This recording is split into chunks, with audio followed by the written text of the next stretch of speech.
You're listening to Traumedy, the podcast that helps you take your pain and play with it. I'm Nancy Norton. I am your host, your producer, your editor, and a listener. I'm a listener to the podcast. I love listening to this podcast.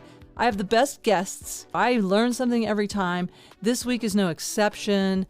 Our guest this week is very knowledgeable, has been through a lot of rich life experience, has a lot of insight to share. I'm very excited to share our guest with you. I want to put a couple trigger warnings on this episode. I forget to do that, and I'm going to try and remember. I assume you know it's trauma. I mean, it's trauma. There's a lot of trauma. It's traumedy. This episode deals with descriptions of childhood abuse and addiction and suicide. So if you're driving and you are someone who may get triggered by listening to those things, you may want to pause and pick it up later. You can pause and do some parasympathetic nervous system resets.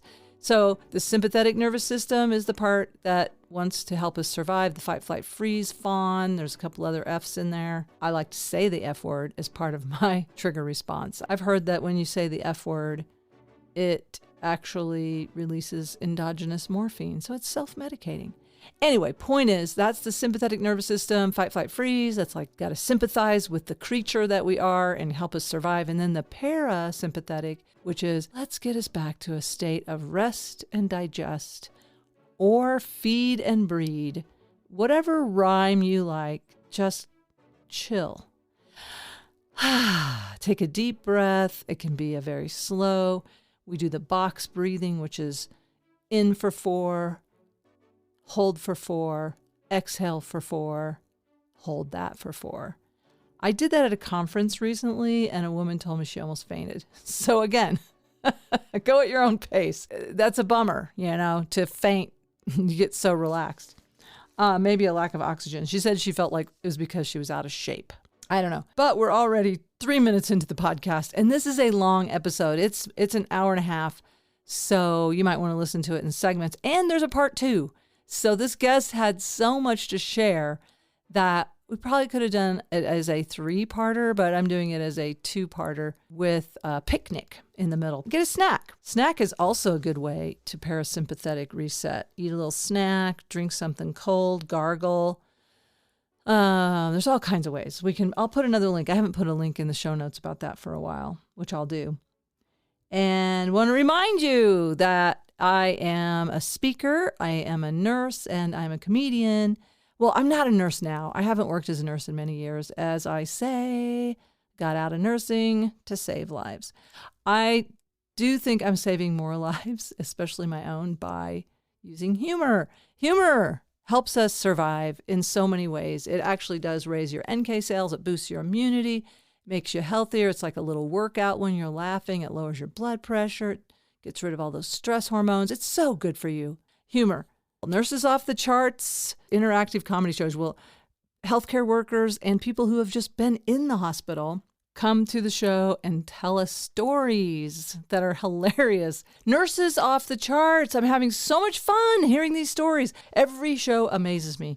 New stories every time. Can't wait to go to Alaska. Those are going to be some interesting stories. Juneau, Alaska, June 14th. The next Nurses Off the Charts is in Springfield, Missouri. That's July 28th. And then Colorado Springs, that is August 22nd. Oh, Pride. Happy Pride Month, everybody. Happy Pride Month to everyone. And some people are like, pride is a sin. But I think it just sounds better than trying not to have so much self-hate and shame. And happy Pride Fest, everybody. Be your authentic self. I'm doing a Pride comedy show. Pride comedy show at the Bug Theater in Denver, June 22nd. It's Saturday night. Some of my favorite LGBTQ comedians are going to be there. Kate McLaughlin from Dyketopia.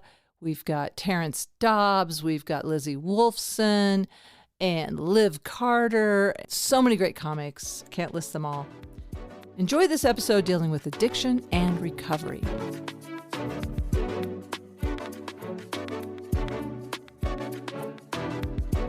Welcome to Traumedy. My guest this week is a comedian, a former EMT, who believes in the healing power of comedy. This is why he's doing comedy. Just the time I've been talking with him is one of the most curious souls who has so much to offer. He's already offered me some healing advice since we've been together. Please welcome Von Sprecken. Hi. Hey, good to be here. Super good to be here. Very excited. I gotta say, I love your name and I love your voice, and I can just see the Von Sprecken hour or whatever. Yeah. No, people tell me I need to get my own podcast. I don't know what it would be about or how I would start organizing it. That's one thing. I'm good at talking. People like to listen, but like the organizational skills are just, I'm getting better. I'll get there eventually, I'm sure. Well, you're a guy that reads so much and takes in so much information, and you have so many interests. I can already tell. Yeah. Just in the little bit of time I've known you, we've talked about so many things. Oh, yeah. I think that is more challenging when you have that many interests to go, okay, what is my podcast? Yeah. But I'm already thinking, be a regular on my podcast, be a sidekick. Totally. Yeah. I mean, you have a comedy show called Second Chance Comedy. Yep. And that we will get to, but we want to get to what led to that, like we do on Traumedy. Yeah. We kind of talk about some of the heavier things or some of the, the journey, and then talk about the relief that comedy brought. Oh, first of all, I love your name, Von Sprecken. I asked you a little bit about it. Von Sprecken is your name. I mean, that's my last name. That's your last name, and you're going by your last name. I've thought about going by my last name. Yeah. Norton doesn't have the same flair. Can I be? You want to do like share, like you just want to be a one name. It is powerful. I like it. Just be like, everybody, put your hands together for Norton. Like Norton. That's just, it sounds. But Norton doesn't have Norton. It doesn't even have a hard T in it. But Norton. it sounds authoritative because it goes down at the end. It's Norton. Norton. It's Norton. Like Norton. It sounds like a wrestler. You sound like I don't know, like Kane or just like Steve Austin. Yeah. Oh no, it's Norton with the steel chair. Like that would totally. I could see it. Well, there was, back in the day, the very first television show, The Honeymooners, there was a character named Norton, the neighbor, and it was like Norton. And so a lot of people do say it like that. Norton to the moon. Yeah. He would be. But I don't know. The reason I want to do it is just because my identity is morphing, and the name Nancy, first of all, just has a lot of shame energy on it, I think, from being told Nancy from my mother or whatever, or just not living up to, like, my name is Nancy Virginia. Can you imagine what a disappointment I was to my mother? Also, identifying more as a non-binary, so it's like she, they. I like I don't know. I've really been grappling with like Nancy Norton. Although I'll probably just keep using Nancy Norton, just because I'm so old. It's like, do you want to unlearn? It's hard to unlearn a name. Yeah. But if it's just Norton, then it's not really. It's just abbreviating it. Yeah.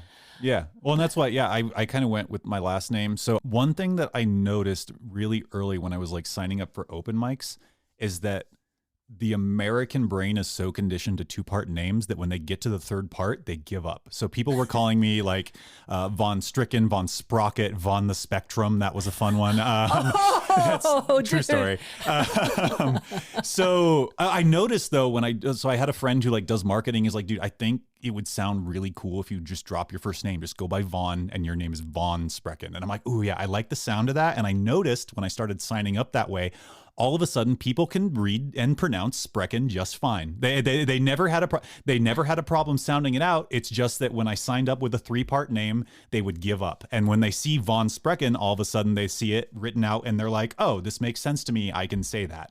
Which is the weirdest thing. Like that's so strange, right? It's just we're so conditioned to only see two-part names that they could, and it's spelled very phonetically. Like it's very easy when you hear Sprecken. Yeah. It probably looks more or less the way you think it does.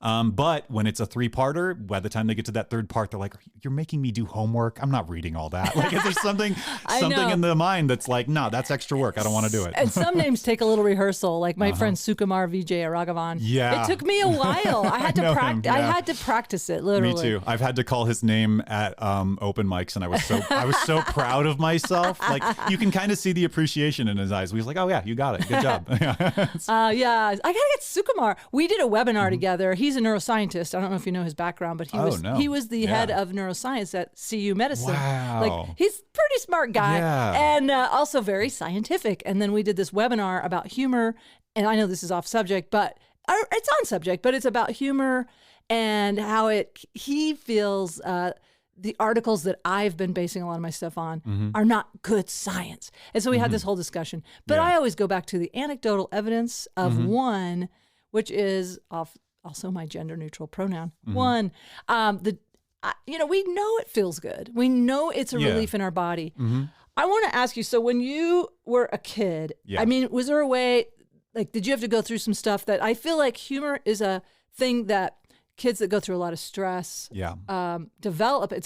I've been told, a very healthy, intelligent way to cope. But is that where sometimes I think there's like a light and a dark side to everything. So humor can also be, and I would say I used it both positively and negatively. So yeah, as a kid, I grew up in kind of a stressful, like an abusive household, I would say. My dad is just like a dude who's very, I like to describe him as like not only out of touch with his emotions, but he like thinks he doesn't have them. Like when he's angry, it's not like something happened that made me angry. It's like, oh, I'm mad, and therefore whatever is in front of me really is evil. You know what I mean? Like, and that's very common. People that, just no real awareness or control over his emotions. And I like to describe, like, most abuse comes down to like, if I'm having bad feelings, it's your fault. You better fix it. But then, if you have bad feelings, your fault. You fix it, right? Like it's always on everyone else to deal with his feelings, but he doesn't want to deal with anybody else's. And it's like he doesn't even think he has them. It's like, no, I'm not just mad because I felt threatened by something. It's like, oh, I'm mad,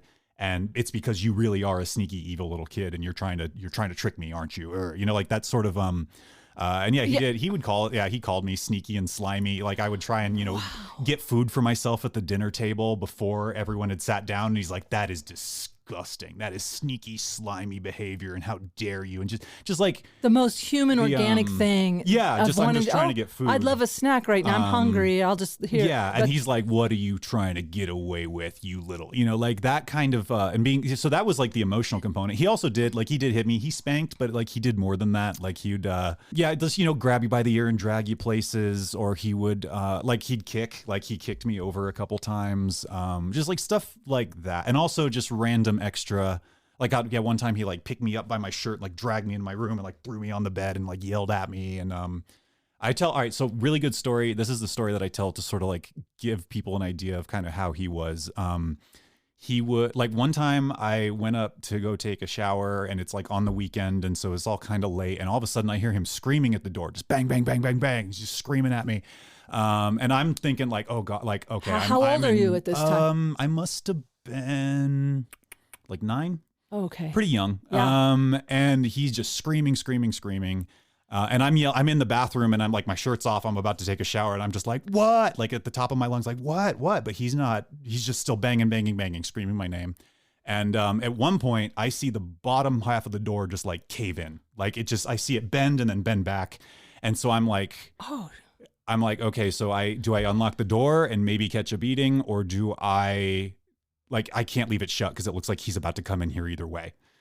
So I gingerly, I unlock the door, and he just is immediately just in the room, and I'm backed up, and my knees hit the toilet, and I'm like sitting on the toilet, and he gets like 2 inches from my face, and he's just breathing heavily, and he's just, why didn't you answer? And I'm like, I did. And he says, no, you didn't. So that's automatically, for a kid, that's already just like, okay, like my reality doesn't matter. Like, okay, like, I mean, I know I was screaming at the top of my lungs. Doesn't matter to him. He's in a mood, and now I just have to wait and see what happens. And he's just breathing heavily, and he just goes, you left your plate on the counter. Yeah, eating breakfast, I had left a syrupy plate on the counter. And then he just breathes for a few more seconds, and he's fuming, and then he just stomps off. And that's the thing. He didn't even hit me that day, but I was like, scared for my life. I was like, I was over here. Yeah. I could feel it in my body as you're telling the story. I'm over here. I'm going into freeze mode.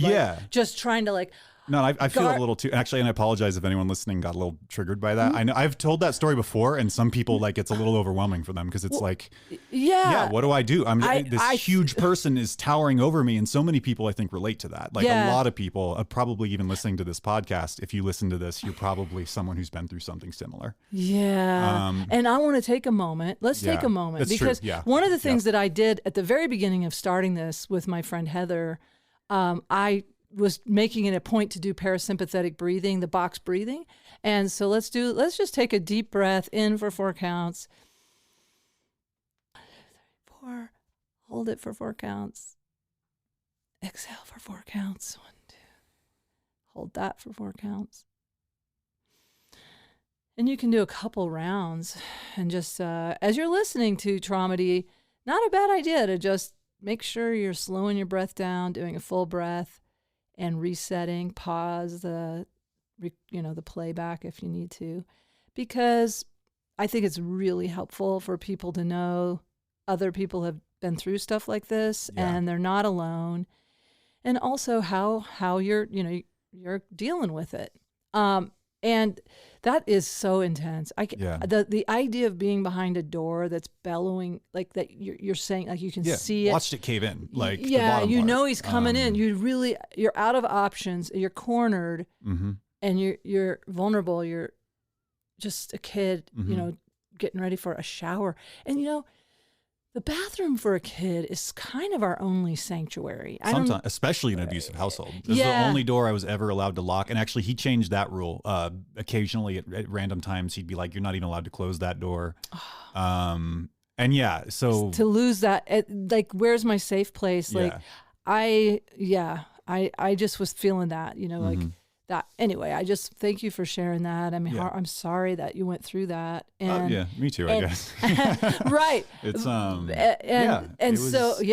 lot. And it was, I like that story in particular because like there was a physical component to the stuff he did, but a lot of it was just intimidation. Like for every time he actually hit me, there was a lot of just intimidation and just like emotional threat. Just a lot of sort of, your reality doesn't matter. We're going to cater to my needs. There was a lot of walking on eggshells, a lot of like, we'd hear the garage and it's like, Dad's home. Everybody shut down. Like, don't have too much fun because if he's in a mood, he's going to find a reason why that fun is a threat. And he's going to find a reason why you like, he'll find something for you to do, just like, what are you doing? Clean your room, do something because you're smiling, you're laughing. And this isn't the time that we're doing that because I'm in a mood. Yeah. And that's it. And like, I'm kind of describing that from his point of view, but I don't think he had the awareness to know that's what was happening. Like in his mind, he's like, I just need to get this work done. And why are you interrupting me? Yeah. Or like, he's the kind of guy, like stub his toe. And for some reason now I'm grounded. Like it's because he displaces anger, I think a lot, like not understanding his own anger. He'd lack of self-awareness. Yeah. Right. Completely. He'd get mad at one thing and then he'd be like, well,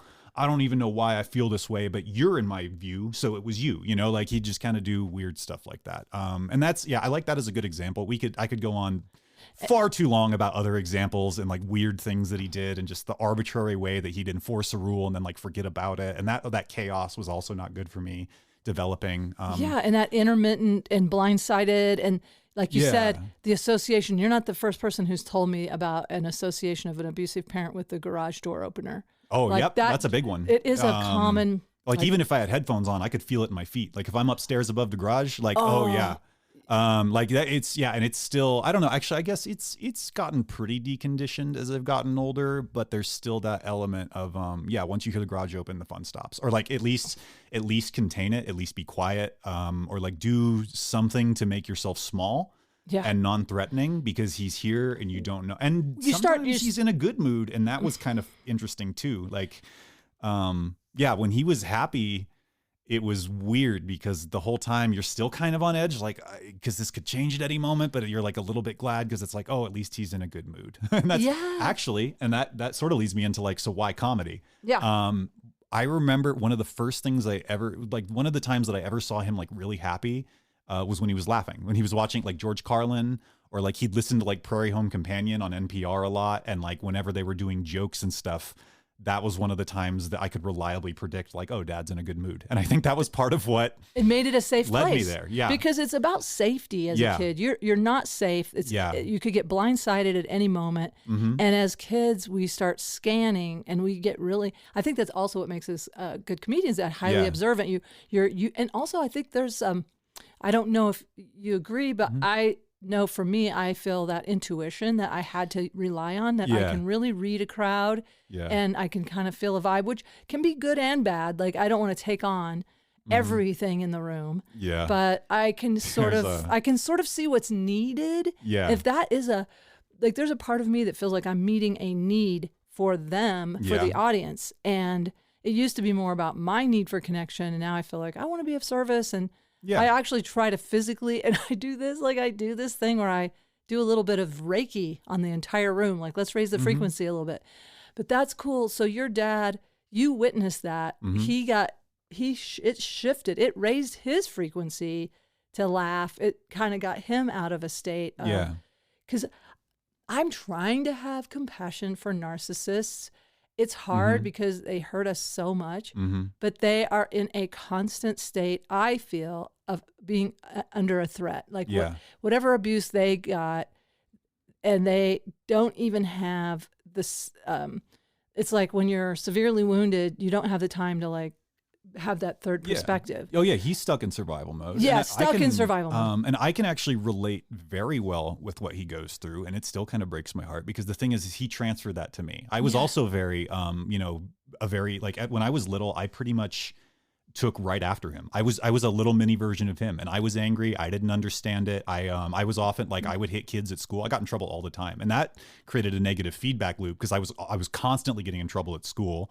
And then I come home and he's trying to punish me in a way that I'm like, well, you know, I learned from him, like, oh, when someone does something bad that annoys you, that, you know, if you just want them to stop what they're doing, you know, the quickest way to make them do it, hit them. And so I would do that at school, and then I'd come home and I'd get punished. He'd hit me, and then I would go and I'd keep on, like, the cycle kept going. Yeah, and you're doing exactly what he taught you. And then getting that. Kids don't always listen to what you say, but they do what you do. They are little sponges, and they learn by observing. And as far as like the example he set, I learned very well from the example he set. I didn't learn from his words like, hey, stop hitting kids.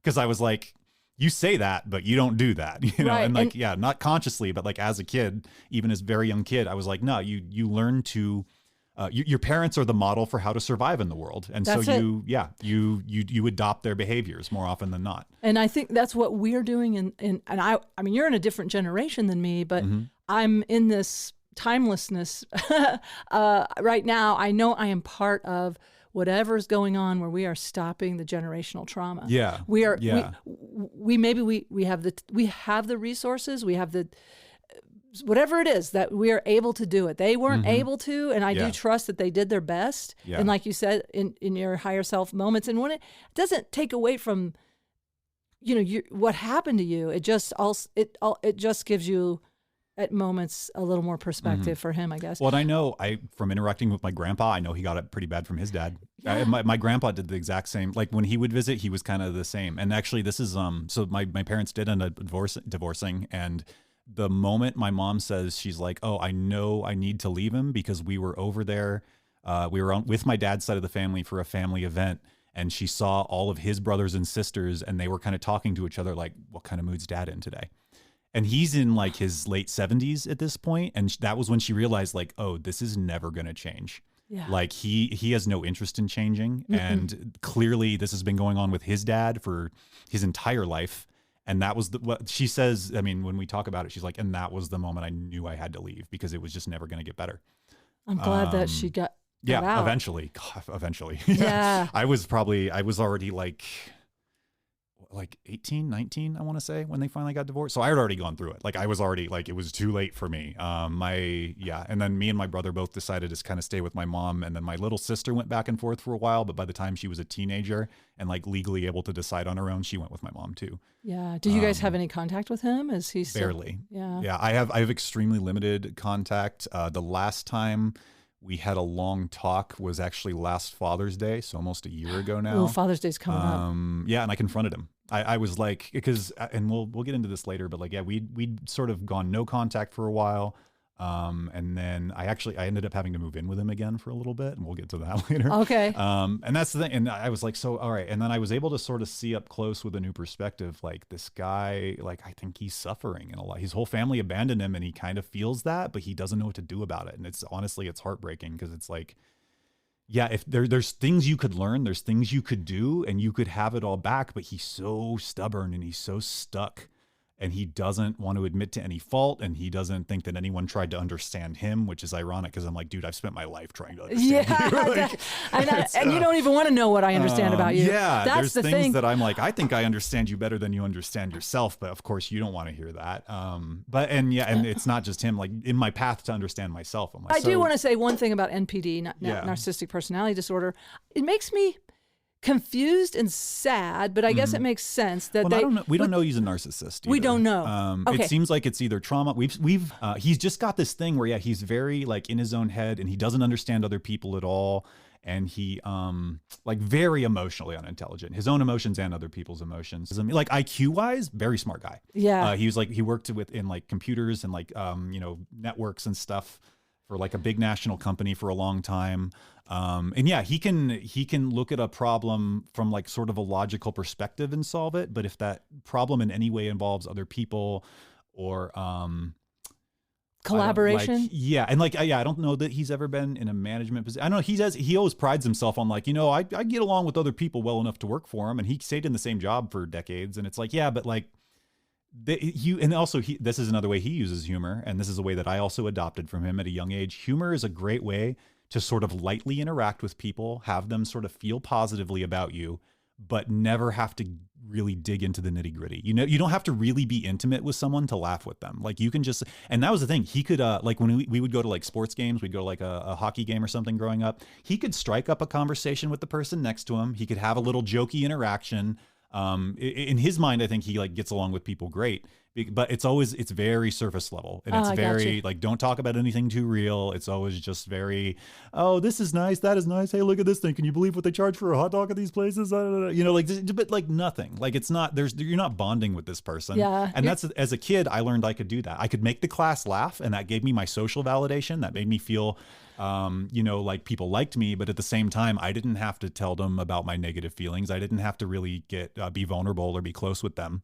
So yeah, humor in that way, I think that was the way I developed humor as like a coping mechanism. Was first like, oh, I get this is a way that, it kind of makes my dad happy, and it does make people feel good in general. And then I realized like, oh, despite all I'm going through, despite this like nastiness that I feel inside, I don't have to talk about that with people. I can just sort of make them laugh, and that'll kind of make them like me, and I don't really have to acknowledge the dark parts of me if I do that. So that was another big thing that like led me into humor, I think. Yeah, I fancied myself a class clown. I've never bombed harder than I did in like second grade, man. Like, like sixth grade. I would try and make jokes, and the class would just look at me like, I'm sure it went over their head. And then also, but the thing is, like, I also did get like every once in a while, I'd get a real good pop out of them, man, and that kept me going. Yeah. I was like, yeah, I'm never gonna stop telling jokes, because I did get even when they'd start to get annoyed with me, and then once in a while I'd get them good, and it's like, yeah, I'm never gonna stop as long as I keep getting mad. Like that little dopamine hit was enough. Yeah. It's sort of like golf, probably. Yeah. Every now and then, I don't know. I only golfed for a brief time when I was married. But what I was going to say about NPD and some of these other personality disorders that we don't know, but I'm glad you clarified that, because I make assumptions, and I think that it's in the zeitgeist so much of everybody talking about NPD. But they always say like, you can't, that these are fixed. And I don't know if I believe that. That's the part where, and I get that complex PTSD and NPD, I think, have very similar symptoms. And I do know complex PTSD is not even in the DSM-5. Right. But my therapist will say, you have complex PTSD, or you have symptoms of it. I don't know if she actually says I have it. She's probably not qualified to diagnose. But point is, like, wounded. We know we're wounded. We know they're wounded. What I'm intrigued by is how we are willing, and so not just willing, but like cannot not try to understand, cannot not try to change. Right. And even now, like yesterday, even just last night, I was telling you about this hail that came down right after I planted my garden, and I was running to the closet to get my coat so I could go out in the hail and protect myself and do this stuff. And I was wanting my son to jump into action. And he kind of froze, but he froze right in between me and my coat. And I was like, move. And this energy that came through me was like, and I heard my mother's voice, and I was just like, move. And I was just like treating him like he's not a whole person. Yeah. And the thing is, I immediately I'm like, sorry, that I heard and I even said that, like, I heard my mom's voice. It's not an excuse. It's not under control. But in my mind, for whatever reason, it's an emergency. Yeah. And you're not helping. Not only that, you're in my way, you know, like that. It's just this feeling like that.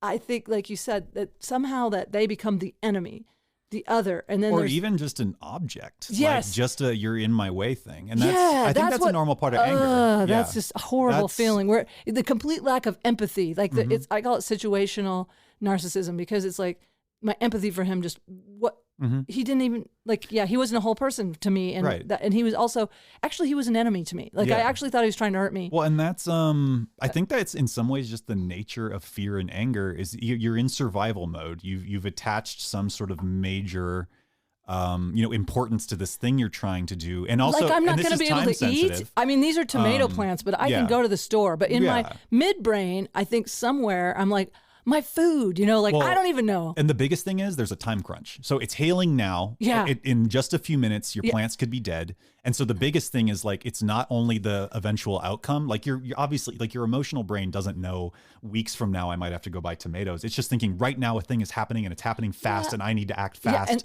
And then you don't have time. And that's, I mean. And having just spent like hours planting this garden, like I just put so much, like it's a part of my, I don't know, it's a part of me or something. Yeah. Like, well, you've attached a lot of value to your labor. And I think that's fair. And these are my babies, my little baby plants. There was an insanity there. I just want to, I think there's a part of me that just needs to confess that I am not beyond it, but but the difference is that my mother never said, I am so sorry. And that's big. Yeah. That is a huge difference. Yeah. One of the biggest things, I think, I mean, and I don't know, I'm not even a parent, but the way I look around at other parents and the way that I've sort of started to, I'm like, the biggest thing I think you can do as a parent for your kid is apologize and mean it. Yes. Like to genuinely come to them and be like, hey, I'm not a perfect person either. And part of an apology is changed behavior.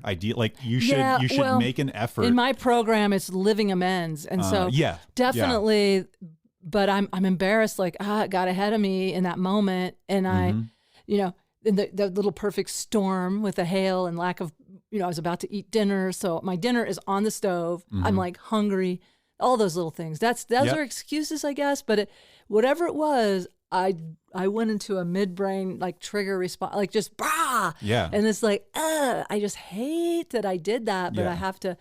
I know my therapist often says what's more important than the damage is the repair. Yeah. And sometimes you're even closer. So I will say to him, and I did more than once last night, and I do mean it, but I can't guarantee it's not going to happen again. No, but you can do things to gradually improve over time. I think that's kind of the best we can expect. I think, and actually there's the show Community. I don't know if you've ever watched that. One of my favorite shows of all time, but they have an episode about where they say like an apology is also, it's not just for the other person. It's also for you. It's a chance to admit what you did wrong and think about how you can do better. And if you even start moving in that direction, then you're doing better than a lot of people ever do. And I could forgive everything my dad ever did if he made an effort. If I saw him, so I confronted him last Father's Day and I was like, some of what you did was abuse. And I want you to understand that it still affects our relationship today. And he deflected all blame. Like, there's like the narcissist prayer, like that never happened. And if it did, I didn't mean it. And if I did, you deserved it. And whatever, it wasn't that bad. Like I remember the exact order, but it was like he followed that letter by letter. I was like, oh my God. I never heard of this before. I never heard of this. It's called what? The narcissist prayer. Yeah, we can look that up. It's literally like, that never happened. And if it did, it wasn't that bad. And if it was, I didn't mean it. And if I did, you deserved it. I think that's what it is. No. And I tried to confront my dad about it and he went down the line. And I remember asking him at the end, like, do you think you have anything to apologize for? And he's like, or anything you regret. And he's like, I just think maybe I should have never even gotten married. And I'm like, so basically it's like, it was everyone else's fault. It was everyone around you. It was your wife. It was your kids that you made with her, but everyone around you was the problem and you just weren't suited to be around them. And that was okay. So if that's all you got, I don't know. Do we have a relationship going forward? I don't know. And then for Christmas, I gave him a book on trauma and I was like, read this. And if he doesn't, I'm like, maybe we don't talk anymore. Because I remember at the end on Father's Day when I confronted him, the end of our conversation was like, he's like, I kind of think this was all just some kind of big miscommunication. And I was like, okay, so what did you ever do to be a better communicator? Did you read a book? Did you take a class while your kids were, and we haven't quite gotten to this, while your kids were suffering, while they didn't want to talk to you, while they were getting addicted to drugs? Did you do anything to learn about addiction? Did you do anything to learn about how to talk to your family? Did you? And he wouldn't go to, like, my mom wanted him to go to marriage counseling. He wouldn't do it until after she served him divorce papers, and it was like way too late at that point. So yeah, like, it's like, okay, so you say that all of this was kind of everyone else's fault and they just didn't get you. What did you do to be better understood? I did a lot. Now I'm trying to be a professional communicator. So maybe you don't have to do that. Maybe I am, like, in some ways overcompensating for what I lacked as a child. Actually, and I do think that I have, like, a cousin who grew up super skinny and he's like a bodybuilder now. Yeah. And I'm like, dude, I'm the communication version of that. I'm like, I totally get that. Yeah. And you lack as a kid, you seek in abundance as an adult. My brother was a bodybuilder and he was always small for his age and he was bullied and all that stuff. And then he became he got jacked. And it makes perfect sense. What I lacked as a kid was understanding, communication, and joy. And now I'm trying to be a comedian. But see, imagine that. And it is. It makes perfect sense. But these are the gifts that were given to you from your trauma that you're turning. Like, I have a book right here that talks all about post-traumatic gifts. And I know that I'm not sugarcoating. It's not all about the silver lining. But I mean, it is a thing. To take, some people that stay in that perpetual victim mode or stay on drugs. So you brought up drugs, and one of the things, so that was probably a way you were coping with some of the abuse. Yeah, big time. So I started, let's see, I think the first drug I actually had, people overlook this one, but nicotine. I had my first cigarette, I think, when I was 13. Shortly after that, I started sneaking alcohol. I was in middle school. I'd come home from middle school. That was kind of when I also, my friend group started shifting. Like I, in elementary school, we're all just sort of in one melange and everyone kind of knows everybody. Like I had my core group of sort of friends. But then, like right around middle school, my friend group starts shifting. I start hanging out with the quote unquote bad crowd.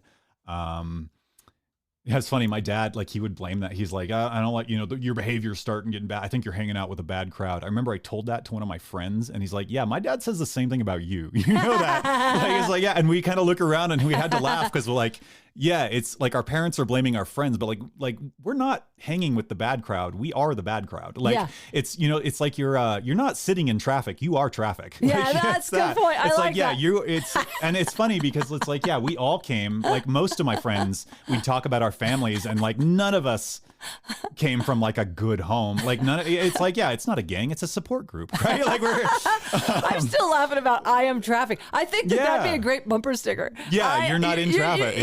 I am traffic. And that's very zen in a way. That'd be a very funny bumper sticker. It's a very spiritual bumper sticker in a way. To be like, I am not experiencing the universe. I am the universe experiencing itself. And it's I am not in traffic. I am the traffic. Be the traffic you want to see in the world. I really do think that could be a bumper sticker that you sell at shows. Yeah. I know that's not what it's all about, but I'm like, oh my God, that makes me laugh. That's so good. So I was the bad crowd. That was me. And it is interesting that middle school, I have to say, I did curate my son's friends somewhat. And he, and you're right, I think we do corrupt each other. And he got with this kid in middle school and they ended up stealing like $800 from me because, we get paid a lot of cash in this business. So I had this envelope of cash that was sort of my stash for food emergency or whatever, made up an elaborate story about how they found money on the bike path and they crumpled it. They made it look all weathered. And I was just like, dude. And there was, this is where my intuition was like, that's weird. I go, but somebody's looking for that money. If it flew out of something, and then I go, tell me exactly where it was. So they sat there, just looked me in the good eye the whole time. They're just like, and they doubled down on it. Yeah. They're like, here's where it was. I go, I tell you what, we got to put it on Craigslist, found money. This is before Nextdoor app, whatever. Found money. Tell if you lost money near here. Really, I mean, anybody could have probably said, we lost money, and I probably would have given it to them. I said, because you can't. They wanted to buy an Xbox, blah, blah, blah. But anyway, they ended up, I finally figured it all out. Took me longer than it should have. But I just was like, you know what? I am not available to drive him to that kid's house. And just no more with that person. And because you guys are not good for each other. You bring out the worst in each other. And his brother, I will say, his mom said, had a history of stealing all, like, their credit. He had run up all this debt on their credit. So the kid had learned it. But my son totally went into my bedroom, my sanctuary, found Yeah. where I keep my stash of money. Mm-hmm. Oh, it was such a violation. Yeah. But I do think, that we are the traffic.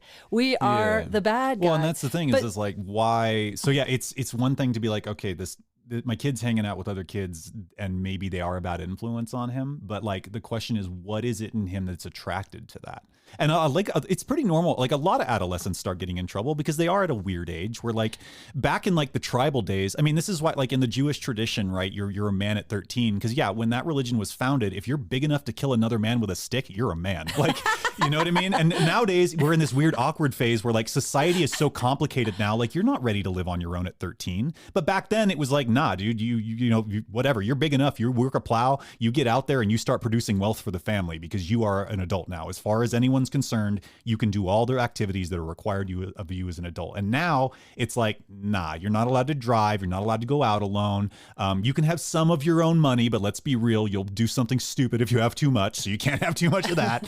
Like, there is this weird, like, all of our instincts are telling us, like, I need to get away from my parents, I should be doing my own thing. Yeah. Like, why are they telling me what to do? Like, through so much of our history, it was like, yeah, I should be able to do what I want. And now we live in this somewhat unnatural environment where, like, we're getting all this feedback internally that we're adults, but we're getting all this external feedback that we're not. And it does create this angsty, rebellious sort of like, I just want to do my thing. Why are people telling me I can't? It is. And it's normal, I think, for a certain amount of rebelliousness, a certain amount of like troublemaking to spring up at that age. Like, a lot of people do, and then the addiction. Yeah, and then but that's the thing. I was doing way more than just a little bit of troublemaking. I got in by the end of my freshman year. I had fully shifted into a group of kids that was like, I met them. I got invited to ditch class, and I was like, that sounds like something I would do. And then we go out and like they're smoking cigarettes. And man, at this point, I just invent a bunch of stories about myself. And I'm like, yeah, I've had all this sex. I've done all this drugs. Like, I just want to fit in with these kids so bad. And they're like, screw it. Yes, you have. They believe me. They're like, yeah, whatever. Fake it till you make it. Yeah. Instant manifestation, man. They're like, you like drugs? Cool. Here's some drugs. And like, yeah, I tripped acid for the first time when I was maybe 15. I started smoking weed, drinking very, very frequently. And this is the thing that makes someone like an addict versus sort of like someone who handles alcohol normally. First of all, I did start at a young age. And also I do think it's self-medication. Yeah. I was so stressed all the time. And all of a sudden I start drinking and it's not like, oh, this is kind of fun. I start drinking and I'm like, oh my God, I'm finally myself for the first time in my life. Yeah, that you don't have to be so guarded and masked and everything. Yeah, like for the first time in my life, I feel like I can relax. I can talk to people. We can just have fun. I'm not this weird, scary little kid who's, just like I got into fights and stuff. Like in elementary school, I was getting in fights. I was just angry and just crazy. And, whereas like I start drinking and all of a sudden I'm like, oh, like I start smoking weed and I'm like, oh, dude, I'm actually a really chill person. Like for the first time in my life, I'm like, oh, I totally am worthy. You got a love. sense of your authentic self. Yeah, finally. And the thing is these drugs, most downers. So like obviously at the extreme, something like heroin, but like even to a lesser extent, alcohol, it's a depressant. And what it does is it just sort of relaxes your nervous system a little bit. It just helps you put on the brakes. And I had no brakes. And so for the first time in my life, I'm able to just slow down and enjoy myself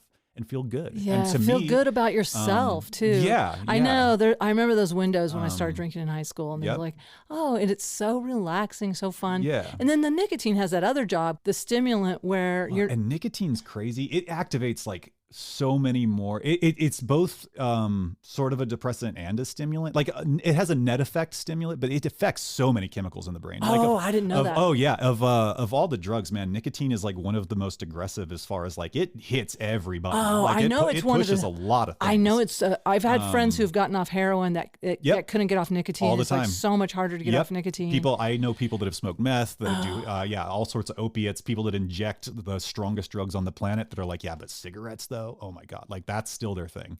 And it doesn't help that it's also available on like every street corner in America. Although, drugs kind of are, but that's true. But as far as like it's relatively cheap, it's legal. It's every time you're going to fill up gas, you can get your fix, and it's like no one's really gonna stop you if you don't want to stop. Like that's part of it, but also it is one of it pushes so many more buttons in the brain than a lot of other drugs do.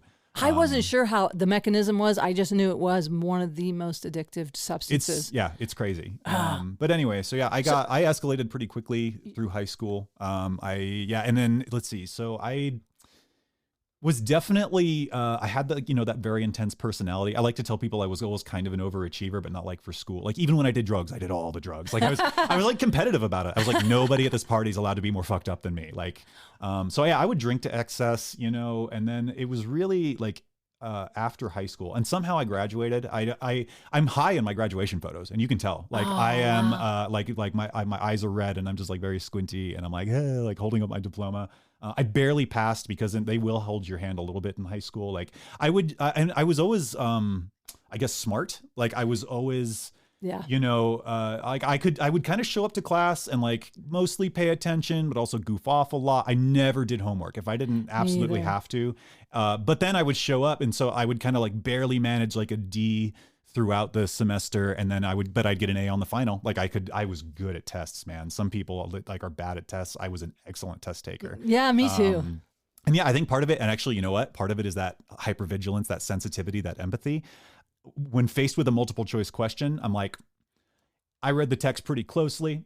It could be more than one, but I know what the teacher wants me to say. I think that's part of it. Yeah. You end up really good at multiple choice tests. Or you could one time I even faked a thing in a chemistry test that I didn't know the answer to. It was about like some famous chemist and what state was he born? Yeah. And I wrote in a healthy state. And he had to give it to me. He was like, all right, I gave it to you because that was not what I was looking for. I mean, I know he had, but anyway, but you're right. There's a part of us, I don't know. I can tell. I mean, you're extremely intelligent. I am moderately intelligent. I can tell when somebody's more intelligent, but it is a gift. It's a blessing and a curse. But I didn't ever do my homework, but I was able to pass. Yep. But I didn't party as hard as you, but I did party. I had a boyfriend. I was 16. I had a 23-year-old boyfriend who could get me drugs and alcohol and not one orgasm. I just want to say that for the record. Not one. Well, not one in 2 years. He had to compensate. That's what the drugs were for. He was like, well, let's be real. I got to do something for you. Not one in 2 years. Wow. I didn't even know that I could ask for him to help me with that. Like it was like, I felt like this is asking too much of him to actually help make this happen. Anyway, back to you, Von Sprecken. I mean, I always have to add in my little parts just because, hey, it's my podcast. Sure, and yeah. I'm selfishly like, hey, I relate to that. And I think it's good. It shows parallels as far as like how this sort of almost like pathology develops between people, where it's like, like we share sort of a similar path. Because, all right, and getting on like the topic of addiction, and this is something that I'm going to talk a lot about in my career, and I want to talk about how it is people that get into drugs, especially that do them a lot, it's not like there's this horrible myth that they're like doing it for fun, or like, oh, they made that choice and now they live with the consequences. And it's like, nah, there's a reason why people start doing drugs at a young age. You grow up in a highly stressful environment, and yes, some people start drinking and they're like, haha, that was silly fun. Some people start drinking and they're like, oh God, like I'm finally myself. And if I don't do this, I feel like I'm going to die. And like that happened very quickly for me. Where I was, so like the thing is, people, you want to blame the addict and act like, oh, they're just doing it because they're too stupid, they're too dumb, they're they don't have willpower. Yeah, they have no self-control. Yeah. And it's like, nah, some people take a drug and they can't stop because like they need that medicine. To not take is painful. So painful and like shameful. Right away. The pain and shame. And what's messed up is like it's painful not to take it because they were already in pain. I was already in so much pain all the time that I couldn't even see it anymore. You didn't even know it was like, the fish in water. Like what is water? I was like, it's like we still don't probably know the baseline. Have you ever thought that? Like I still am curious. Wonder, I don't know. I've had a much more wide variety of experiences at this point. Every now and then though, I still kind of wonder to myself like, I've had moments of pure relaxation and bliss. Like I've had moments I do when I like meditate. like I've reached that point through meditation, or even like I've had dreams that were so good where I was like, everything makes sense and I am on the right path. The past, present, and future are all one and connected and beautiful. And I was able to just utterly like release from all earthly concerns and just feel like everything was beautiful. Everything made sense. Everything was exactly where it needed to be. And I was almost at the center of it, but there is no center. Like there is no, like your ego dissolves a little bit. 100%. I get it. So I've reached that point. I have as well, but here's my question. And then when you kind of try to integrate that with your human experience as a powerless child, like that is inside of us like a nesting doll. how does that go for you? This is where I think this is where our work is, right? Is integrating that divine, all is well, all is well and always has been well, and all that is love. That's what I say. All is love. And then I go back to this little powerless baby getting smashed, and I'm like, how do I, do you have any, I mean, I know this isn't. Do you like inner child work? Do you ever do that? I'm doing parts work right now. So one powerful form of meditation for me is I imagine I'm like sitting next to myself, like my 5-year-old self. Like if he was in the room with me, how would we be interacting right now? Yeah. And I feel him there. Like think if you meditate and you get in touch with your emotions, it's actually it's kind of easy to feel how you did as a 5-year-old if you're really searching there. And I just sort of project that. And maybe this is like, I am a highly imaginative person. I'm very creative. I can picture things very strongly. Yeah, and so that helps. helps. Some people don't have that, but I have that very, very strongly. I have very vivid dreams. I lucid dream at times. Yeah. I have that where I can literally sit there and just basically like have a conversation with a version of myself that was younger. And then the question is like, there's a lot of talk right now about like reparenting. That's big and like the that's what I'm doing right now. And that's what I do. The loving parent guide. I have the conversations with my 5-year-old self that my dad never did. I'm able to sit there and like ideally, like if I ever do have kids one day, the conversations that I hope I can have with my kid, like, hey, so like you're feeling really angry right now, and instead of being like, don't feel that, like that's not okay. That's a bad thing to feel. I say like, okay, you're feeling angry. Tell me what that's like. What's it like to be you? What happened? What's going on with you? Like, what do we think we should do? And like, not like do this, like, what do you think we should do? Let him come to the, and the biggest thing, like, I didn't even understand this term until like within the last couple of years, but holding space, literally I don't need you to feel different. I just need to be here and let you feel how you feel. Yeah. And witness it. I see this and I'm holding space. That's feel that connection. And that's a big thing. Like a lot of childhood trauma is not the physical abuse. It's if you feel a certain way and you feel your parent pulling away from you because you feel that way. So if you start to feel anger, and even if your parent doesn't like hit you about it, which like my dad might do, but like even the times when he didn't hit where you could just feel him like that's an unacceptable way to feel. And for kids, the abandonment. Yeah, you feel that sense of like, oh God, I'm going to die because I lost this connection with my parent. And so reconnecting, I'm feeling anger, and yet I am still worthy of connection and I'm worthy of safety. And this anger doesn't have to control me when I'm able to give myself that. Yeah, right? and that I am not going to abandon my inner child. Yeah. Beautiful. Thanks for sharing that. I think it's a good reminder for everybody, for me especially. I love it. Yeah. And it is like you just even saying it, and that what I did in this book, I'll show you upstairs. I have this tree house that I built. I always wanted a tree house as a kid. I mean, I could almost cry about I always I wanted that dad that would build a tree house. Like, wouldn't that have been cool? Yeah. Oh, no, I think all the time. To have that guy that was like, hey, let's do something together. And that's one reason that it's really hard to do this stuff later, is because it comes with so much grief. Yeah. You grieve the childhood you wish you had. But that's where the healing is. And and thank you for allowing me to just take this moment in a safe enough place to say, okay, I dropped into my 5-year-old self who wanted this treehouse with a loving parent. Yeah. And so, honoring that too. I am going to build a treehouse. Yeah. I'm telling you right now, I have to. Yeah. I have a Lego treehouse upstairs. But in this program I'm doing, the Loving Parent Guidebook, you actually build or, make a safe place, and you picture it in your mind's eye. And that's what came to me. And so it's this wonderful treehouse that has a room for the inner child, a room for the critical inner parent, the inner critical parent. And then I can kind of help hey, I got this now. I am the tree that is holding space, that's holding you. Oh, I love that image. And you all can rest. You've done your job. I know you tried to make us safe in all these different ways.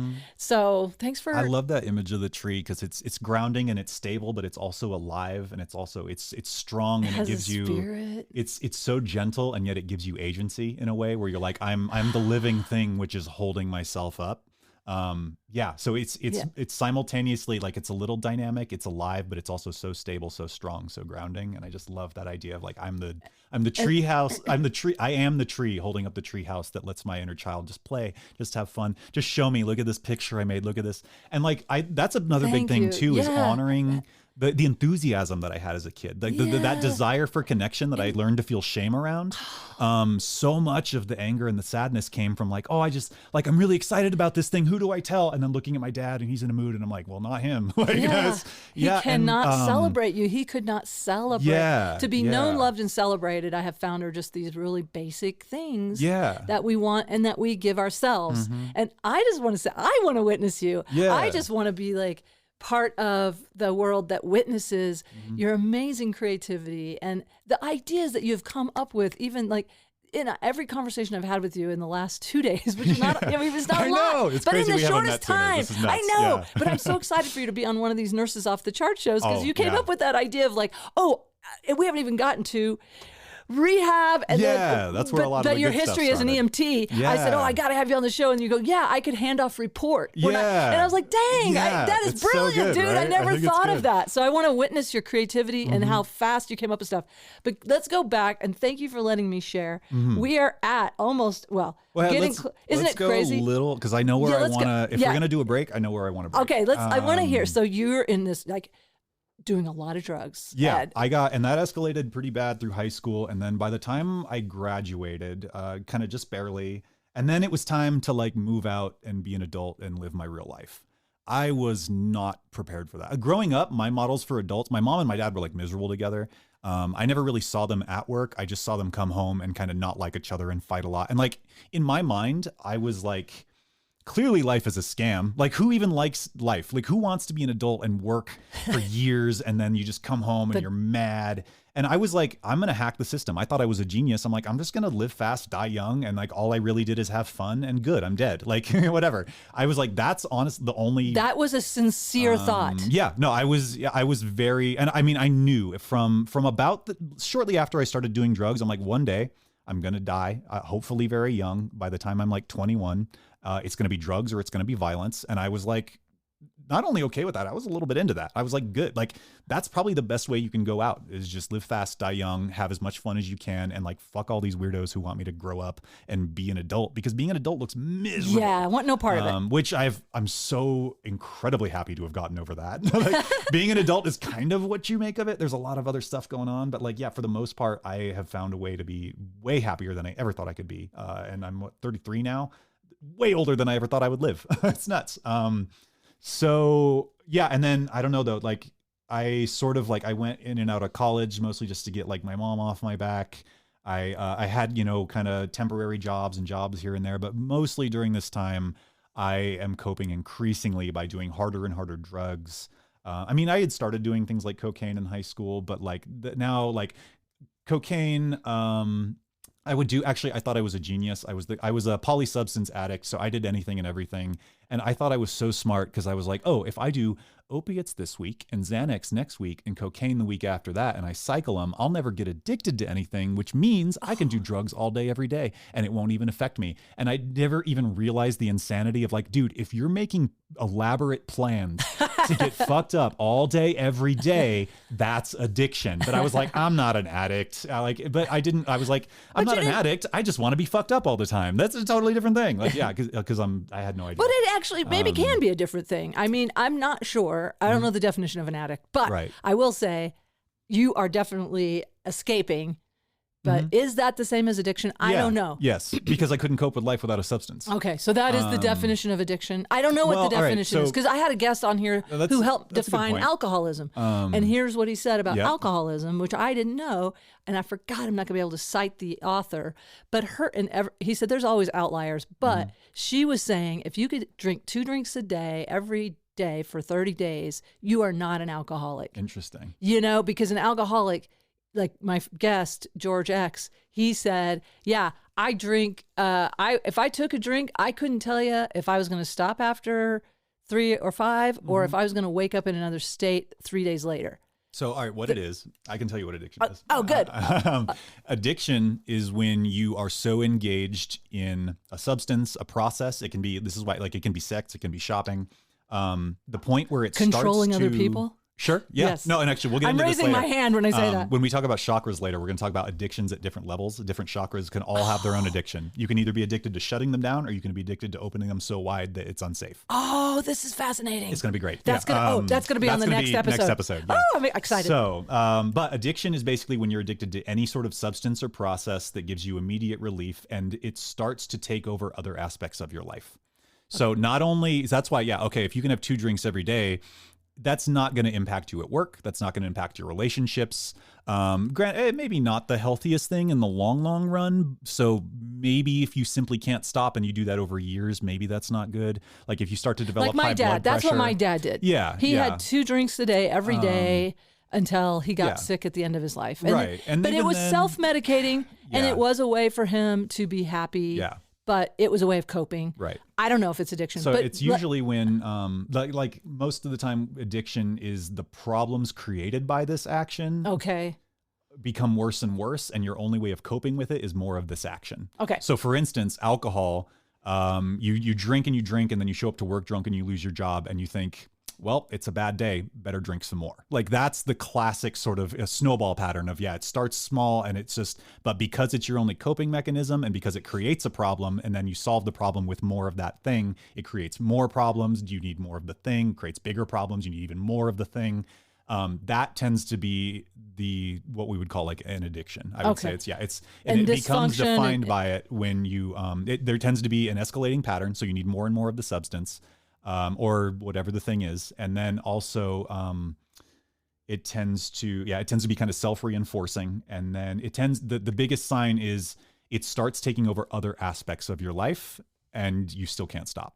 That's pretty much what I would say is an addiction. And this is why, probably the number one addiction in our culture is food. Yeah, sugar. People have all sorts of different addictions. Yeah, sugar's really bad. Even I can get bad with caffeine. I have to be careful with caffeine now. That's one of the worst things I do anymore is like when I start to get stressed and I start to move too fast, I kind of overcompensate by like drinking coffee. And that's a way better problem to have. It will mess me up. I feel it. Like I start to feel like I need more and more of it. And I start to like my brain slows down and I can't get by without it. And I start to get dehydrated. Like that's a bad thing. And can't sleep, probably can't sleep. Yeah, it messes with my sleep. So I would say, addiction is like a snowball pattern, gets worse and worse. You use the problems created by this action as an excuse to do more of the thing, and then more of the thing gives you more problems. Yeah, so, and it takes over other aspects of your life. So, and at this point, the stress, the idea of like moving out, living on my own, being an adult. I remember I reached like my 21st birthday and I was like, how am I not dead yet? Like I had no plans on being this old. I was like, what do I do? And now what am I going to do? This is my plan. I also had a girlfriend at the time who was like unreasonably good to me. And, people from trauma, I started to panic. I was like, this is everything I think I should want in a partner, but it felt so foreign. Like this girl, she helped me get back in college. She helped find me like a temp job. She did everything that you would want in a loving, supportive partner. And the whole time it's happening, I couldn't even really process it. Like deep down, I was in full panic mode. Like when's the other shoe drop? What's going to go wrong? I ended up breaking up with her like on her birthday because I was too drunk to go out with her and her friends on her birthday. Oh. And she kind of cornered me. She's like, something's been going on. Like, I know you've been hiding things from me. Like, are you going to break up with me? And I'm wasted. I'm sitting on the toilet, wasted on Southern Comfort. And I'm like, I guess. Like, it was literally one of the most shameful moments of my life. So, yeah. It still almost feels like you want to make an amends to her. Oh, I would love to. She wants nothing to do with me, and that's totally valid. Like, but saying it out loud here and like knowing that fear of abandonment and that upper limits thing that they talk about where you get into that unfamiliar territory where you're just this is like so unfamiliar, and then that fear of abandonment stuff. I don't know if you and just to show, I mean, I guess it's very like, it's shameful to talk about. I'm super not proud of that moment in my life, but I think that's also kind of why it's important to share and just to show like also, people that go through severe enough trauma, even if you put them in a friendly environment, it takes time to adjust. And I didn't even know, like, I didn't give myself time to adjust because I was like, oh, no, like, this was my whole life. This was decades leading up to this. And then right around when I was 21, when we were dating, like, yeah, like I think we dated for like 8 months. Like 8 months of someone being kind to you is not enough to undo decades of internalizing shame and internalizing fear and internalizing addiction. And like, yeah, I couldn't cope. No, and you're also still you're abusing a substance. You're drinking and maybe I'm sure other stuff. And that you can't. If you're not loving yourself, you just can't. Yeah. You cannot receive the love from another person. If you're sort of so hating yourself to me. I think I felt so unworthy and so gross. And I have had so much self-hate that it doesn't feel even right. Yeah. And hopefully, and actually this could be helpful. I hope anyone that's listening that has dealt with a loved one who's gone through something like this, like hopefully you kind of realize now like how little that was not your fault. Like the fact that you tried so hard to love this person and they just couldn't accept it had nothing to do with you. You were doing you might have done everything right. Yeah. And they still, if it just doesn't hit with them, they're unable to accept that. And that's not on you. If they can't love themselves, they really cannot receive your love. It's true. I know it sounds cliche and trite, but it's true. But it's because it's so true. It's so true. Yeah. So, and then, sadly. So not long after that, I mean, and I was off and on, I would like sell drugs to support my own habit. I was never a big baller, man. Cause they say never get high on your own supply. Fuck that shit. I would literally like, I didn't want to owe a drug dealer money because I knew that could be very, not only deadly, but painfully like you don't want to suffer. Yeah. You don't mind dying, but you don't want to suffer. I didn't want, yeah. So I was like, I would literally, I'd like get a bunch of drugs like fronted to me from a dealer and I would divide it up. Like I need to sell this so I don't get fed to a wood chipper, but everything else, that's for me. Like I would divide it up. So I was selling drugs for a while. But then just started really getting bad. And it got to the point, I remember I was like really high on something. I think it was meth. Honest. This was at the time. This was like kind of around the era of like when test chemicals, bath salts, whatever you want to call them, like offshoots. Like it was like the great value, crappy version of meth. And I was like coming down off that, and I was still staying with my mom. And like one of my only jobs around the house was like I had to take out the trash once a week. But I'm coming down and trying to sleep, and I just got that itchy, nasty feeling of just, I don't know if you've ever done stimulants and had to come off of them, but it's not fun. No, I haven't. Yeah, and don't. So I don't recommend. Okay. I was coming down, and my mom was like, "Hey, like she's knocking on my door. It's early in the morning, and I'm still up from last night." And she's like, "Hey, are you going to take the trash out?" And I just like start going off. I'm like, "Leave me alone. I'm not." And like at one point, like I started saying, like, "I will burn this house down with me in it." Like the most foul, horrible things you could say to a person. And who's that just was asking you to take the trash out. For nothing. But like, dude, I don't know. And if you've ever dealt with someone who's been on serious drugs like this, like, yeah, like not even the worst thing you've heard someone on drugs say. But for me, I'm like, dude, that's horrible. And this woman, she tried her best, like dealing with my dad, dealing with me. She really tried to kind of love me through it, but like that was her breaking point. It was like, and we essentially ended up like a couple hours later having this conversation of like, I don't know what to do with you. I'm not going to help you kill yourself anymore. And she's like, I'll pay for drug treatment, but like, you can't live here with me anymore and act this way. And honestly, I didn't even really plan on getting clean, but at that moment I was like, cool, I don't want to be homeless. My only other offer, like my supplier at the time was like, yeah, you can move in with me and work for me. And then I sort of looked at my future as like a career criminal, and I'm not the biggest guy. And I'm like, I'm too pretty for jail. Kind of like, I was like, dude, I don't really. I love how you assess things. Like you literally are the most analytical addict, probably like the most strategic. Oh, no, you are so strategic. Addiction is such an emotional illness. There are so many addicts, and I went to rehab, and like, there are so many addicts that are incredibly creative, incredibly smart, but somewhere in them, they can't unlock that thing in them, which is stuck, which says like, you're not worthy of happiness. You're a bad person. You're never going to fit in with society. Something about you is bad and worthless and evil. And what's bad is being smart can actually take you in that direction very quickly. So that's what I was thinking too. It's like having a Ferrari but being a horrible driver. Like you can go off a cliff that much faster than anyone else because and this is why actually they've done studies like a lot of smart people are actually very susceptible to things like cults because you get caught up in the narrative of it all, and then when things start to go bad, you're actually very good at rationalizing and very good at justifying to yourself why all this is happening, and then you go even further down the road than anybody else ever would.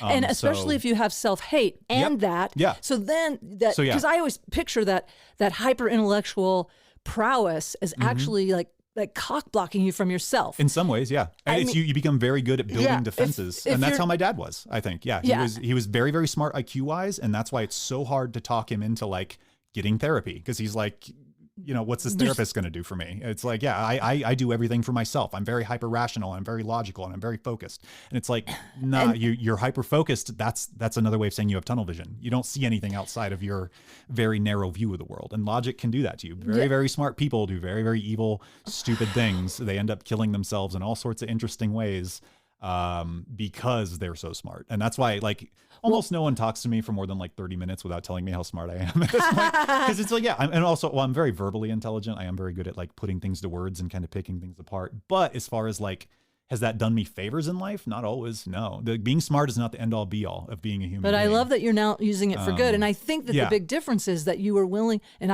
I'll be interested to hear, but I suspect that, you know, you're willing to feel those feelings.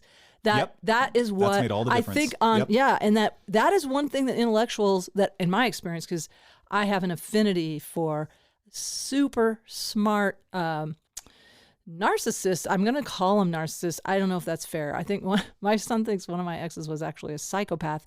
But point is, I just feel like they outsmart them. They you know, like I hate that cliche. You're too smart for your own good. Right. But it's like because they're so terrified to feel those feelings and feel that powerlessness and go through the grief, they're just like they don't know that they know it on some level. And they're just like, we have got to keep this armor up. We've got to keep this armor up. And our intellect has kept us safe. And we got to keep reinforcing our, this. Okay, I'll stop. No, and it's once again, like when we get into like chakras and balance, we're going to talk about this a lot more. All right.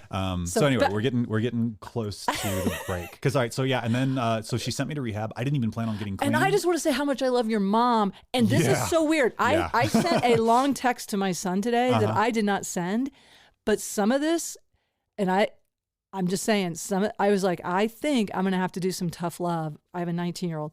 But that tough love and it wasn't just tough love. It was like she needed, like she's got a right to feel good in her own home and feel safe and not be emotionally or verbally abused, right? So she just was like, that's it. I need to have my sanctuary back.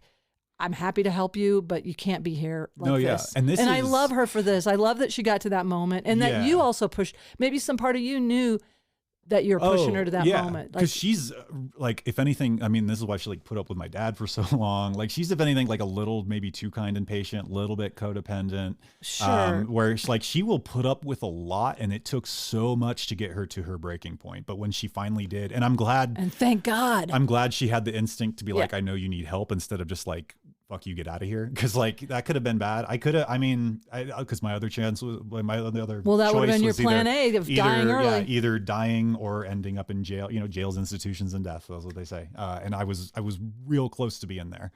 But anyway, so yeah, she sends me to rehab. At that point, and like I just don't want to be homeless. I don't know if I'm really gonna get clean, but like it's like a 30-day inpatient. And I'm like, that at least is somewhere to go. I'll whatever, like I'll dry out for a bit. I'll figure out my next plan, but at least it's somewhere to be. And I get there, and I took to it almost right away. Like, so the first, I mean, really the 30-day inpatient, so much of that is just letting the chemicals leave your body. Like, I didn't even realize, because I had cycled drugs the way I did, I didn't even realize that I had like been dope sick in my life. Like there's a distinct set of symptoms that come with opiate withdrawal, but I had never let myself go through them clean. Like I had always just supplanted another drug. I know I was sick all the time, but I'm like, yeah, I'm doing drugs, like whatever. This is clearly, I know it's not good for my body, but I don't care. But I was like, yeah, I didn't even realize, how sick I was. And then like I get there and like I slept for just 2 days straight. I only weighed, I mean, I'm about 6 foot. I weighed, I want to say like 135 pounds. Oh, wow. Which is, yeah. So, and now I'm like 170-ish. So like almost like roughly and a you still quarter look of very my body. thin. I know. And I'm already pretty skinny. So imagine I lost a quarter of this. Wow. I was in bad shape. Like very pale, very just like, you know, I remember just the first couple of days, like I had some of those symptoms of like, just like achy kind of flu, kind of gross. And what's weird is I didn't even associate that with withdrawals. Like later, as a guy who was big into heroin was like, "Oh yeah, dude, you were dope sick," and I was like, "What?" Like because I always, when I started to experience those symptoms, like covered it up with some pop some pills, do a couple lines, just like I was just so high all the time. Like when I started to feel sick, I would just like bleach that out of my head with some other substance, and for the first time, I had to feel that, and that's why it's good I was like in an inpatient place, because it's not a good feeling. How did they support you when you went through the dope sick detox? I didn't have it so for people that have it severely, they do have like Suboxone and things like that. They have medications they can give you that sort of block that receptor and are able to sort of wean you off it slowly.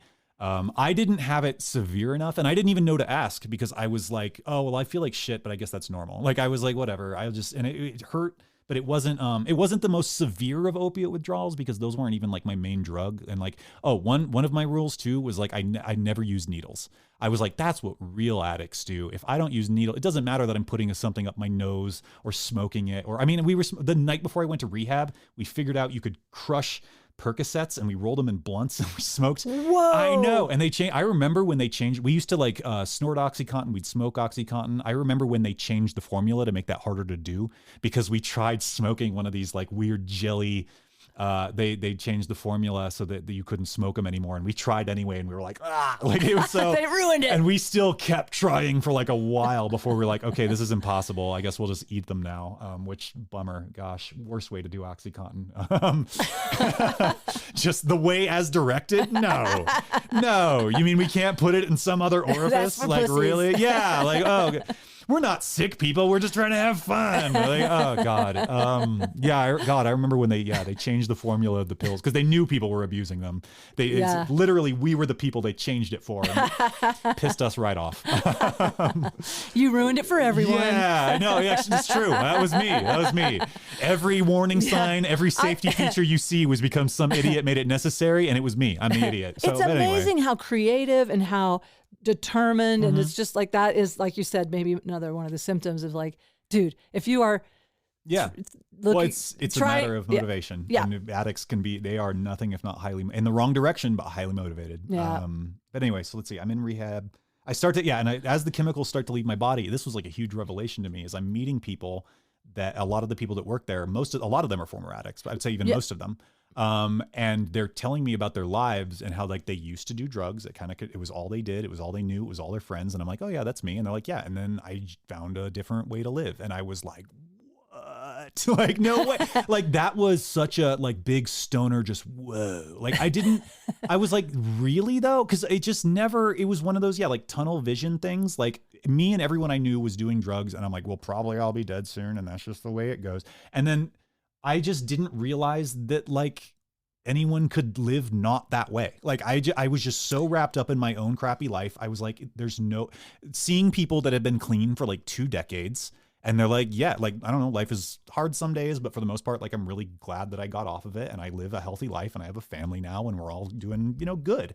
And I'm like, no way. Like, it was just like, I couldn't believe it. And I was like, awesome. I'm going to try that. Like, it was weird. It was like, someone was like, oh, you thought you were going to die? You don't have to do that anymore. Here's your life back. And I was like, get out of here. Really? Really though. And like, I didn't realize how much work it was going to be. I didn't know all the things that get involved, like the balance that has to come with living that kind of life. But my first thought was like, cool, I'm going to give it a try, whatever. Like I had no other plans but death. So screw it. I'll do it. Like, I actually took to it pretty well. I was lucky. I had like a good counselor who kind of like had a similar history to me, and we were able to kind of like talk through it, and like, you could feel that authenticity, like like they're not bullshit. They had the abusive parent. They did cope this way. There was no element, because like with my dad, he'd lecture me, and there was this element of like, do you even really care about me, or do you just want me to stop bothering you? Never got that. Any of the people that I tried to listen to in rehab, like my counselor, it comes from that deep place of like, no, like I know what you're going through, maybe better than you do. Like I know, and it's okay. It's okay. Yeah. Once again, sort of like how I try and reparent myself, and I imagine my own inner child, like finally having someone do that for me. Yeah. Game changer. Absolutely blew my mind. So I was 30 days inpatient, and then actually I took to it well enough. They kind of sent me to this, it was like a college program. It was like, I call it like a sober dorm, like a frat house without most of the frat things. And yeah, I took pretty well to that too. And I was up in the mountains in Carbondale, And So the is only that after? rule, That's after the. yeah. So after 30-day inpatient rehab, Okay. then I go up and I live, and it's sort of like like a sober frat house sort of. Like Okay. we do activities together. The requirements to live there are you got to be enrolled in school, you got to go to meetings, like a certain number of meetings a week, and then you have to. We did submit to drug tests to make sure that we were staying clean and not like being a bad influence on our fellow housemates. And then you had maybe some chores. Yeah. Obviously, we had like a chore board where we would rotate through every week, and like this person does this job, this person does that. This person sweeps the kitchen, et cetera, et cetera. And then we were kind of in charge of our own rooms. And yeah, it was just like kind of a dorm situation is the closest I would describe it to. And then that was where another kid was going to go be an EMT, and I was like, that sounds good. Yeah, I could do that. Like, and part of it was I remember in my original 30-day inpatient, they gave a test, and it was like to test for PTSD, and I had like 28 out of 30 indicators. And that was another mind-blowing thing. Yeah. I remember they gave me the test, and like, do you ever feel like tightness in your chest, like you can't breathe, like your heart's going? And I'm like, oh, is that a symptom? Like I just thought, I was like, oh yeah, I've just had that forever. I was like, yeah, that once again, like the water through which I swim. I was like, yeah, of course I feel that like all the time. Do people not just feel their heart beating out of their chest all the time? And they were like, no, that's actually weird. So I had like 28 out of 30 indicators. And I remember thinking like, maybe that's a skill. Like it's what's going to make me worse, honestly. Like, and once again, I'm an overachiever. Even when I did drugs, I did all the drugs. And I saw that 28 out of 30 and I was like, fuck it, let's go for the top perfect of the score. class. Yeah. Top of the class. I was like, let's go work on an ambulance and go for a perfect score. I can do it. I got you. If I'm traumatized, I'm gonna be all the way traumatized. Let me go dive right into some more PTSD. Yeah. Well, and I did think, and I do have, and I think this is good for people that are going to do medical work. I would call it a very high disgust threshold. It's hard to gross me out. So I was like, yeah, blood, guts, whatever. Also, I did, a lot of guys are there trying to get like a long-term degree, but part of me was like, I just want to be independent as fast as possible. EMT school is actually not, it's like a semester. Like it's really not that much. And I was like, yeah, I'm going to do that. And that way I've got a job that I can go do like right away. Also, it was very appealing to me to be hands-on. Both my parents were kind of corporate people. And I was always like, and part of maybe how I interpret their frustration is like corporate work can be so disconnected from the final product, right? Like I want to help people. Yeah. But I want to do something hands-on direct in my community. And see it. Yeah. And where like I know I helped this person today. And like there's no sort of ambiguity of like, well, I kind of helped close a deal and that was good maybe for these people. And like there's no like trickle down economics to this where it's like I help a person who helps a person who helps a person. I'm like, no, I'm going to be on the ground actually helping people. And that was very appealing to me too. You're saving lives. Yeah, like you saved somebody's life today. That sense of like validation of like, I don't need to justify my existence. I know how I did. I know how I helped today. And that was part of the draw of medical work. And then just the general sense of like I'm already so traumatized. Who cares? Like, who cares? So yeah. And that was, I went to school for that. I did pretty well there. Like consistently at like some of the better test scores in my class. And I bet you think really well under pressure. Oh, that's part of it too. Yeah. You just learn, like, I'm so used to numbing fear at this point that like, yeah, what's an accident going to do to me? Like it's funny. Actually, they say, and this is the military says this, they also say this in things like EMS where they drill you on certain skills because they're like, when you're in a stressful situation, you never rise to the occasion. That's a myth. People think you rise to the occasion. You don't. You sink to the level of your training. Oh, that's a good phrase. It's important. And so that goes that's why you go by reflex, by rote. Yeah. That's why when you are, when you're doing like basic training as a soldier, they make you take apart and put your gun together again. Over and over and over until you can do it blindfolded. Because when you're in a firefight and your gun jams, you're not going to be like, okay, time out, everybody. I need to figure out what happened to this machine, and I need to. Okay, I'm going to pick it. I'm in fight, flight, freeze is it this mode. Part, or is it? They're going to jam your gun in every way possible. Your frontal lobe is offline. Yeah. So when it happens in the field, you don't have to think. You just do. Yeah. Because otherwise, that could, even if it only costs you 10 seconds to stop and think. That's 10 seconds that could get you killed. And in emergency medicine, it could get someone else killed probably. Or maybe me. It's dangerous out there. Bad things can happen. You're going to the middle of a lot of stuff. Field work can be, I don't know. It's both more dangerous and less dangerous than people think. You're fairly unlike, the most deadly thing to an EMT is probably car accidents because you're in a vehicle all day. And even if you drive well, other people don't always. Well, and during COVID I've had a guest who got so deathly ill. Yeah. Just walking into a room, and that's before you knew whatever virus it was. We are on the front line of many diseases as well. But yeah, and so exposure to diseases can also be bad. So as far as like what's going to kill you at work as an EMT though, probably getting hit by some other idiot. Probably. Well, and also when you're doing that ambulance through, like people aren't hearing the sirens and you're going through the traffic lights. And probably the worst is people that don't buckle in when they're in the back doing patient care. And you're supposed to always buckle in. Oftentimes, see, I never knew that. I never even thought about that part. So you're in a seatbelt when you're doing. You're kind of, for a lot of it. I've never really been in an ambulance. You also have to get up and grab things sometimes, and then also it's like a lot of people just don't buckle in, like because they're just whatever. We're going for a ride, and they want to be able to move around and do things, and like they just so they're not following protocol. And technically we're always supposed to be buckled in. Oftentimes people don't, and then if you do get in a crash and you're just loose in the back of that vehicle, that could be really bad. But anyway, so but you want to share how actually. Trying to up your PTSD score from 28. I ended up getting better. Yeah. But the irony was that somehow. So after I got out of rehab, after I did my EMT training, I moved to California for a bit with this girl that I met on spring break. Everyone told me that's a horrible idea. And I was like, I got this. No, I didn't. I ended up having to move back home after about 3 months out there. And at this point, I'm still. So being in rehab and being in this college program, it was really good for my recovery, but like I sort of still was just kind of following the path someone set out for me, as long as I follow instructions, and I can do that really well, but I didn't really have to make too many of my own decisions.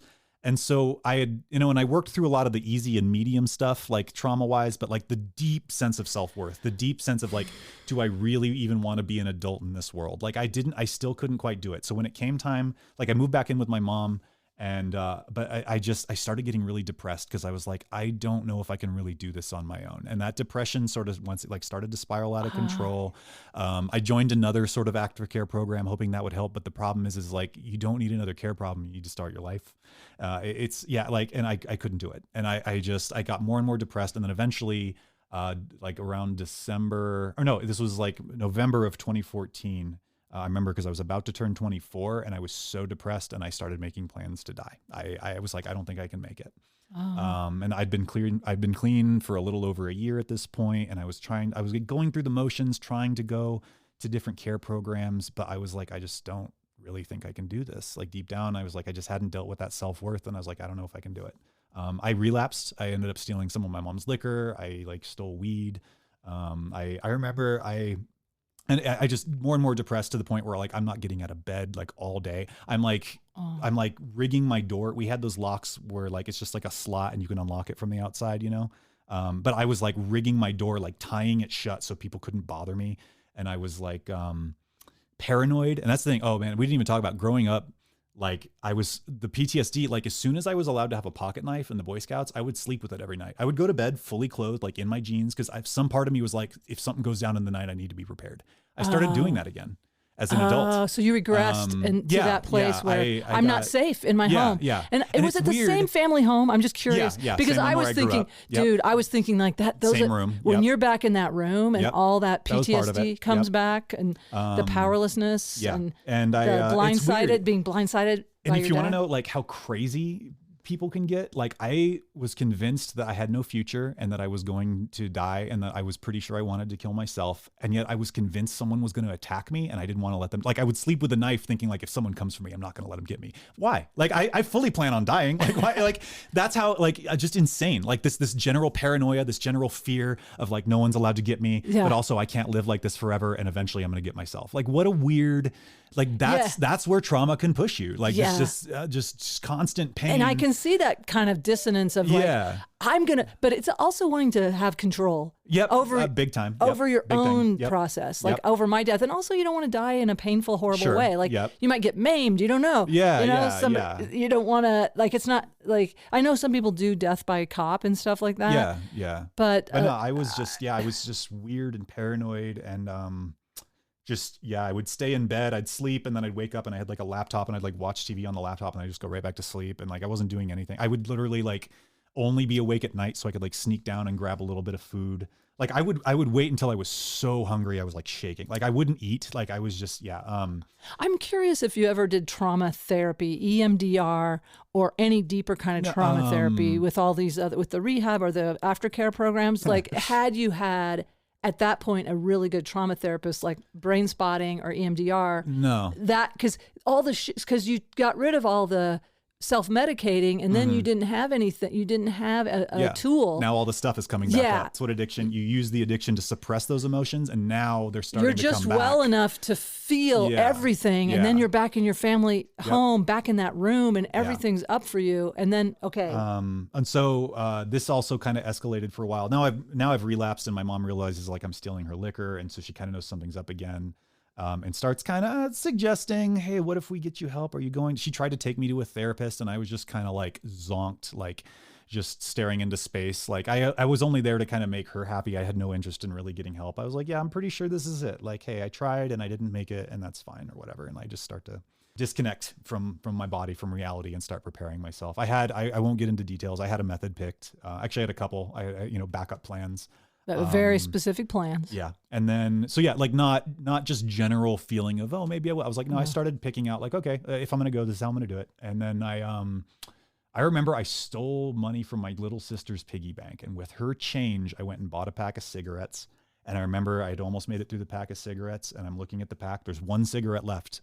And I remember thinking like, after that, I don't have anything else to live for. I'll do it. After that, I'll do it. Before I could smoke, I'm literally in the middle of smoking the second to last cigarette, and I'm like on the roof of my house, like out my window, because I can't smoke in the house, but I'm just like sitting on, I don't have the energy to go all the way outside. So I'm just sitting on my windowsill, and my mom kind of knows something's up. And at this point, and then like I finished smoking the cigarette, and she comes in my room, and she sees that I've got this knife on my nightstand, and the way I've been acting, that's not good. And she kind of like is like, okay, like this isn't okay. Like we're not going to do this. She tries to grab the knife, and I grab it, and I like bring it under the sheets with me. And I'm just like, go away. Like demon. Like I'm a demon at this point. I'm so crazy. And she obviously is like, okay, crazy boy's got a knife. Like, and I was never going to hurt her, but from her perspective, it's like, this dude's nuts. And that she called the cops. Like, and good. Thank God she did. She saved my life again. Yay. Yeah. I got it. Yay, mom. I'm clapping for your mom again. Because, well, and she finally, she finally had enough. And I mean, at this point, clearly it's too much. And so the police come, and they come get me, and I'm like, I'm not going to talk to you guys, whatever. And they're okay. Well, based on what we've heard, we're taking you to the hospital. They take me to Parker Adventist. And at first I kind of wouldn't admit it, but then like the social worker that came to talk to me is like, dude, your mom's not going to take you back after what's been happening. And I'm just like, fine. I was planning on dying. And it was like, God, it was December. I remember it was 12, 13, 14 is when this happened. Yeah. I remember that date because of the sequence. 12, 13, 14. And that was psychologically probably the darkest day of my life, but darkest before the dawn, I guess, because soon after that, things started looking up. I went to the hospital. Once again, I was like, I don't know if I'm ever going to get better, but whatever. Like, this will at least give me a chance to pause, to just reflect, and just like, whatever. At least I know I'm not going to be outside in the cold. At least I know I'll have food. And I remember, and it didn't happen overnight, but like, I just started warming up to the idea of like, man, maybe you tricked yourself again. Like, it's same with the addiction, where like you thought there was no other way to live, and like you maybe it's just happening again. And like, why did you stop? Why did you start refusing help? Like, what happened? Like, I start picking apart kind of how it started to go wrong. And I remember, so like, there was no one moment, but I do remember a moment where like I had my first cup of coffee in like a week, and despite objectively my life being in the most shambles they've ever been in, like I drink this cup of coffee and I start to feel kind of good. And in that, I'm just like, emotions make no sense. Like, what? Like, I'm just sitting there kind of feeling good. And I'm like, my life is objectively awful. And it started to click like, dude, feelings don't always make sense. Like, and I started to finally break from that. And my dad had the same thing of like, maybe when you feel awful, that doesn't mean the world is awful. Maybe it's just something and this is something that I learned in rehab, and people had tried to teach me over and over. And then finally I'm having a cup of coffee in a psych ward, and it finally clicks. I'm like, oh, right. It's very possible for your emotional state and your objective circumstances to be totally divorced. And finally, this thing that people have been trying to teach me for like a year and a half, it clicks. And I'm like, I get it. Okay. I don't. Just because I feel so sad all the time, it might be something utterly like I made this cognitive error of like, because I feel bad, it's because the world really is a bad place. And then I finally started to realize like, no, sometimes you can just feel horrible just because you feel horrible. Like it doesn't have anything to do with like, and you'll look for all these external reasons. Oh, I feel bad and it's because of this war that's happening. I can make stuff up. Yeah, I can exactly. actually make Once stuff again, up. Yeah. if you're, especially if you're smart, it's so easy to rationalize how you're feeling. And I was like, oh no, I don't just feel bad because I feel bad because I went through this stuff that made me feel bad about myself. No, it's I feel bad and it's because like the economy is run by assholes and because this war that's happening overseas and look at all these horrible things in the world. That's why I feel bad. And then I like have a cup of coffee and it's like, I don't even feel that bad anymore about that war.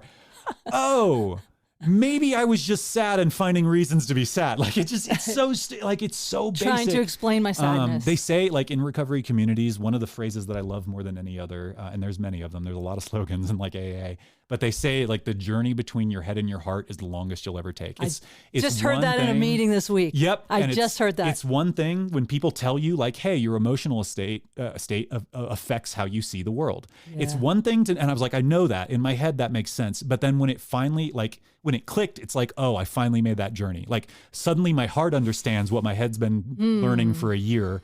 And I'm like, oh, like I don't just know it, I feel it. And that was a big turning point for me. Yeah. And so in the hospital, I start making plans to get better. And actually that's where let's cut it there. I was severely suicidal within maybe hours of dying. And I start to get better. And next week on Traumedy, let's find out how. Yes. And actually, before I say I told you, I was like, I think that's a great place to stop. That's a good place to pause. And before we go for this one, though, I do want to say I am on a show that supports recovery and addiction. We're doing a show called Second Chance Comedy. That's the 23rd of June, 2024 at the Bug Theater in Denver. And it's a show for people, either people that have directly experienced addiction or their family members. And it's a good mix of like, we do storytelling and it's a little bit inspirational, but mostly it's just a really fun comedy show. So like, yeah, if you've been through it, if a loved one's been through it, or if you're just a person who likes to learn about different perspectives, one of the best feedback we got on our first show, it was like 2 weeks ago now, was someone came up and they're like, oh, like I learned so many things about addiction. Like it's a totally new perspective. And I had no idea. So like, yeah, we want to teach people, we want to like give comfort and community to people still going through it. But more than anything, it's also just really funny. We're a fairly talented bunch of comedians. And we know how to talk about these things. That's always an awkward moment. Like, yes, I am funny. Yeah, kind of. Like, yeah. Like I've been practicing compulsively since I was a kid because I was crazy. And now I've managed to harness that for your benefit. So, I think that's probably what we'll stop for. Like, and how could people, so they can find you through Instagram or something? Yeah, Instagram or Facebook, just Von Sprecken, VonSprecken. Or my @ is Get Sprecked, but you can find me based on my name. Get Sprecked. Get Sprecked. It's like Get Wrecked, but with my name. I get so confused on Instagram when people have handles. Like this reminds me of the 70s with CB handles back in the day. I don't know how that all happened and why. Like why people don't just have their name, because I'm like, who the hell is this? I have people making comments and I know some of them are people I know and I have to do some sort of investigative reporting. But Get Sprecked is pretty close. It's pretty good. I like it, but can you help me understand why? I don't know. My generation is like, I'm like older, so I'm like, why? Mine is just Nancy Norton.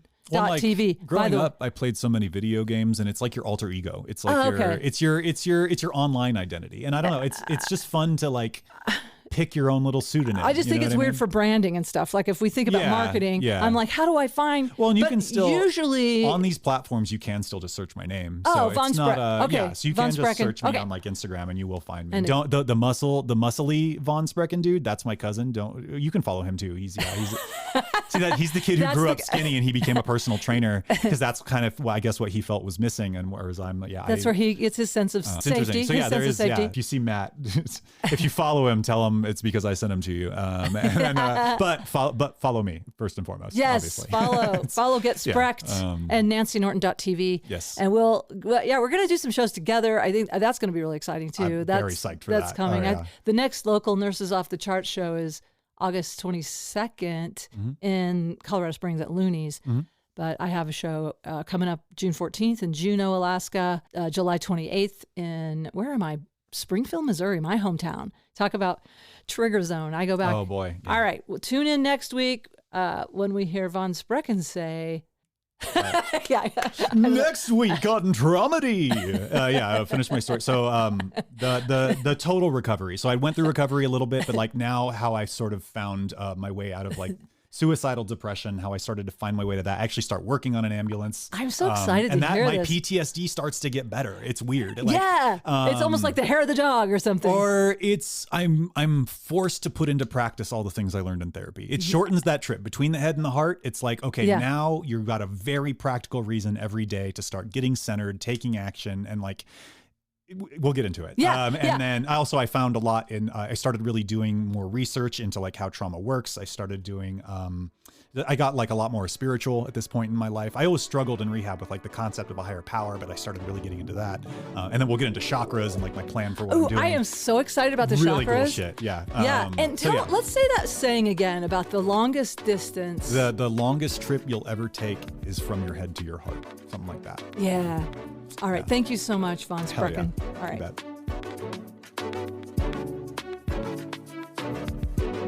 I want to thank my guest, Von Sprecken.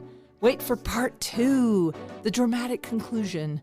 Remember, go look in the show notes about Second Chance Comedy and let me know if you have any questions. I want to thank my son, Nathaniel Norton, for helping with his music. Tune in again next week. Tune in every Tuesday. And remember, no matter what, keep laughing.